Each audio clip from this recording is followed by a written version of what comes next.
రేపు నవంబర్ 5 కార్తీక పౌర్ణమి. ఈ కార్తీక మాసంలోనే కార్తీక పౌర్ణమి ది పవర్ఫుల్ డే అని చెప్పొచ్చు. చాలా మంది ఈ రోజు ఏంటంటే రుద్రాభిషేకం చేయించుకుంటారు, అలాగే సత్యనారాయణ వ్రతం కూడా చేయించుకుంటారు. ఎక్కువగా హడావిడి లేకుండా సింపుల్ గా ఏం చేయాలో చూద్దాం. అయితే ఈ కార్తీక పౌర్ణమి రోజు ఇంట్లో 3 దీపాల్లాగా వెలిగిస్తాం. ఎలా అంటే పూజ గదిలో ఎలాగో వెలిగిస్తాము, ఆ తర్వాత గుమ్మం దగ్గర ఒక దీపం, తులసి కోట దగ్గర ఒక దీపం వెలిగిస్తాం. ఈ కార్తీక మాసంలో ఓన్లీ శివుడి టెంపుల్స్ కే వెళ్లాలని చాలా మంది అనుకుంటారు. శివుడి టెంపుల్సే కాదండి, ఈ కార్తీక మాసంలో శివుణ్ణి యాజ్ వెల్ యాజ్ విష్ణువుని కూడా సమానంగా కొలుస్తాం.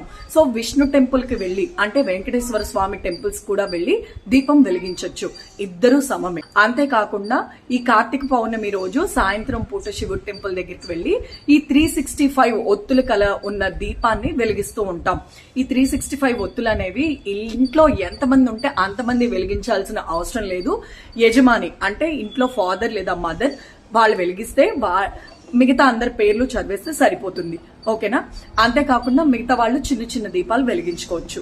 అసలు ఎందుకు ఈ దీపం వెలిగించడము అనంటే, కార్తీక పౌర్ణమి రోజు వెలిగించే ఈ ఒక్క దీపం మన కోటి కోటి జన్మాల పాపాలన్నీ పోగొడుతుందంట. అందుకే ఈ రోజున ప్రతి ఒక్కళ్ళు ఒక్క దీపాన్నన్నా ఖచ్చితంగా వెలిగిస్తారు. ఇప్పుడు మీరు కార్తీక మాసాన్ని ఇలా సింపుల్ గా చేసేసుకోండి. వీడియో నచ్చితే లైక్ చేసి మీ ఫ్రెండ్స్ అండ్ ఫ్యామిలీకి తప్పకుండా షేర్ చేయండి.